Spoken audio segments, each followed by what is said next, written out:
Good morning all of you. Welcome to the TRS online classes.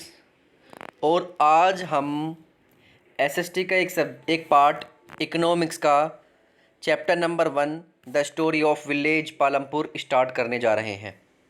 The story of village Palampur. तो हम इस गांव पालमपुर के बारे में सब कुछ पढ़ेंगे। ठीक है, ये एक इमेजनरी विलेज है। ठीक है, यानी कि हम इसको सिर्फ इमेजिन कर सकते हैं, एक्चुअली में ऐसा नहीं होता, ये बता रहे हैं ऐसे। ठीक है, तो the story of village Palampur, इसमें एक सीन भी दिखाया हुआ है विलेज का, जहाँ पे ट्रैक्टर भी है, बुग्गी का फ़ोटो भी दिखाया हुआ है। तो इस चैप्टर में हम पूरा का पूरा ये पढ़ेंगे कि विलेज पालमपुर में किस तरीके की एक्टिविटीज़ होती थी, वहाँ के रहने वाले लोग कैसे थे, वो क्या काम करते थे। ठीक है, ज़्यादातर किस काम में इंगेज रहते थे। ठीक है, वहाँ पर हेल्थ फैसिलिटीज़ कैसी थी, पढ़ाई कैसी होती थी बच्चों की, बाकी की जो फैसिलिटीज़ है वो कैसी थी, आसपास के गांव शहर कैसे थे, कितनी फैमिली थी, कितने लोग SC कास्ट में थे, कितने लोग जनरल कास्ट में थे, ये हम सारा इस चैप्टर में रीड करेंगे। ओके, तो स्टार्ट करते हैं चैप्टर नंबर 1, जिसका नाम है the story of village Palampur.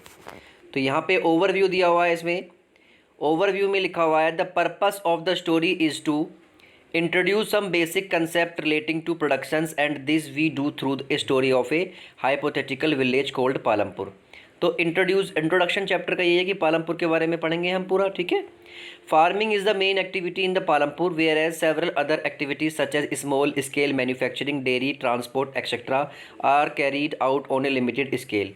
वो कह रहा है जो सबसे ज़्यादा जो मेन एक्टिविटीज़ थी, सबसे ज़्यादा जो लोग वहाँ पे एंगेज रहते थे किसी काम में, जो सबसे ज़्यादा काम करते थे वो थी फार्मिंग। लेकिन फार्मिंग के अलावा भी कुछ कुछ लोग जो है वो थोड़ा किसी और काम में भी एंगेज रहते थे। जैसे कौन से काम? Small scale manufacturing. Small scale manufacturing का मतलब है कि छोटे छोटे मैन्युफैक्चर करना, किसी सामान, छोटे छोटे सामान को बनाना। जैसे गाँवों में टोकरियाँ बनाते हैं, ठीक है, और कढ़ाई वगैरह करते हैं, तो ये स्मॉल स्केल मैन्युफैक्चरिंग में आ जाता है। फिर है डेयरी का काम भी होता था। डेयरी मतलब दूध की डेयरी। ठीक है, ट्रांसपोर्ट का काम भी होता था। जैसे कि आपने देखा होगा कि गाँव से लेके शहर तक और शहर से लेके गाँव तक जो ट्रांसपोर्ट चलते आए, ठीक है, वो भी होता था वहाँ पे। Are carried out on a limited scale. लेकिन मेन जो एक्टिविटी थी वो थी farming. These productions activities need various types of resources. जो जितनी भी प्रोडक्शन होता था, प्रोडक्शन मतलब किसी सामान को बनाना, तो उसमें अलग अलग तरीके का रिसोर्सेज की ज़रूरत पड़ती है। रिसोर्स मतलब सामान की ज़रूरत पड़ती है। ठीक है, तो रिसोर्स कौन से होते हैं? जैसे नेचुरल रिसोर्सेज भी हैं, मैन मेड आइटम है, ह्यूमन एफर्ट है, मनी। देखो, किसी भी गुड्स को बनाओ आप, सपोज करो आप फॉर एग्जांपल आप ले रहे हो, आप घर में चाय बना रहे हैं। ठीक है, तो घर में अगर आप चाय बनाएंगे तो आपको रिक्वायरमेंट किस किस चीज़ की है? दूध की रिक्वायरमेंट है, चाय पत्ती की रिक्वायरमेंट है, चीनी की रिक्वायरमेंट है, गैस की रिक्वायरमेंट है, और पर्सन की भी रिक्वायरमेंट है, क्योंकि बिना पर्सन के भी चाय नहीं बनने की है। ठीक है, तो ये सारे रिसोर्सेस हैं चाय बनाने के लिए। ऐसे ही किसी भी गुड्स की प्रोडक्शन करने के लिए बहुत सारे रिसोर्सेज की जरूरत पड़ती है। जैसे यहाँ पे लिखा हुआ है नेचुरल रिसोर्स भी चाहिए, मैन मेड आइटम भी चाहिए, ह्यूमन एफर्ट भी चाहिए, पर्सन भी चाहिए होता है, मनी भी चाहिए। ठीक है, as we read through the story of Palampur, we will learn how various resources combine to produce desired goods and service in the village।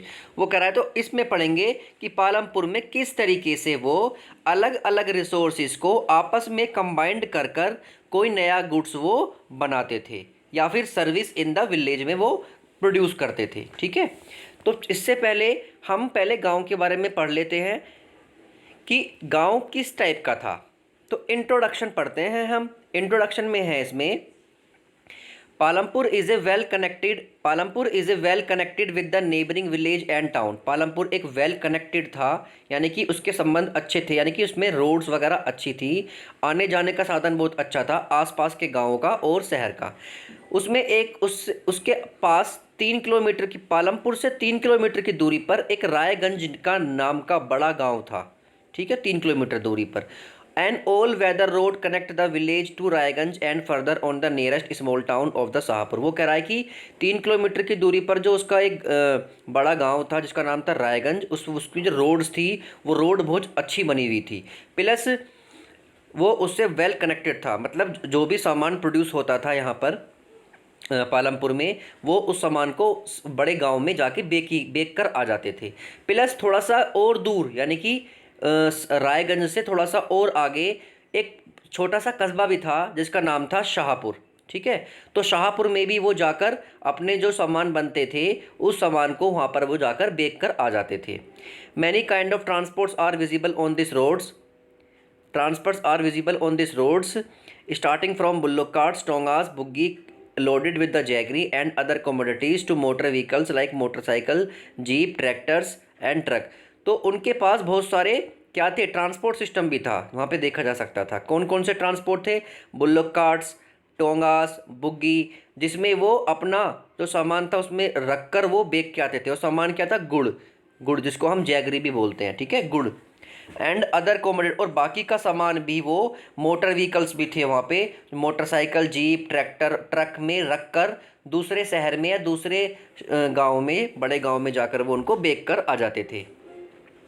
ठीक है, this village has about 450 families belonging to the several caste. उसमें उस गांव में 450 family, 450 family थी जो अलग अलग कास्ट से बिलोंग करती थी। Okay, the 80 upper caste families on the majority of land in the village, यानी कि 450 में से 80 जो फैमिली थी वो अपर कास्ट की थी, जनरल कास्ट की थी। ठीक है, और उनके जो घर थे वो बहुत बड़े बड़े बने हुए थे और ईंटों के बने हुए थे और सीमेंट से प्लास्टर हो रखे थे। The SC comprise 1/3 of the populations and live in one corner of the village and in much smaller house, some of which are of mud and straw। जो SC कास्ट के जो लोग थे वो 1/3 थे। 1/3 मीन्स 450 का 1/3, इट मीन्स 150। 150 जो family थी वो थी हमारी SC कास्ट की, और वो जो है गांव के एक कोने में रहते थे और उनके घर जो है छोटे बने हुए थे और उनके घर कच्चे बने हुए थे, मिट्टी के और फूस के। ठीक है, most of the house electric connections, सभी घरों में लगभग इलेक्ट्रिक कनेक्शन था। Electricity power all the tubewell in the field is used in the various types of small business. वो कह रहे कि इलेक्ट्रिसिटी का यूज़ वो खेतों में पानी देने के लिए, ट्यूबवेल चलाने के लिए काम में लेते थे, और अलग अलग बिजनेस में, छोटे छोटे जो वहाँ पे बिजनेस होते थे उनमें भी वो इलेक्ट्रिसिटी का यूज़ करते थे। Palampur has 2 primary school. Palampur में 2 प्राइमरी स्कूल थे और एक हाई स्कूल था। There is a primary health care run by the government. एक सरकारी अस्पताल भी था वहाँ पे। ठीक है, और एक प्राइवेट डिस्पेंसरी भी थी। ठीक है, प्राइवेट डिस्पेंसरी वही सिक को, यानी कि बीमार आदमी को ट्रीट करने के लिए प्राइवेट डॉक्टर भी थे, प्राइवेट डिस्पेंसरी भी थी। तो the descriptions above show that Palampur has fairly well developed system of roads, transport, electricity, irrigation, school and health centre. Compare this facilities with those in their nearby village. वो कह रहा है कि जो हमने डिस्क्रिप्शन में सब कुछ ऊपर पढ़ा है उसमें ये दिखाता है कि पालमपुर के अंदर वेल कनेक्टेड रोड थी, पालमपुर के अंदर वेल कनेक्टेड रोड थी। ठीक है, ट्रांसपोर्ट सिस्टम बहुत अच्छा था, इलेक्ट्रिसिटी थी, इरिगेशन का सिस्टम बहुत अच्छा था। इरिगेशन का मतलब है जो खेतों में पानी की सिंचाई करते हैं, और वो ट्यूबवेल थी तो ट्यूबवेल इलेक्ट्रिसिटी से चलती थी। स्कूल भी थे वहाँ पर, हेल्थ सेंटर भी था। अब वो कह रहा है कि आप जो है कंपेयर कीजिए अपने गाँव को इस गाँव से। ओके, आगे पढ़ते हैं।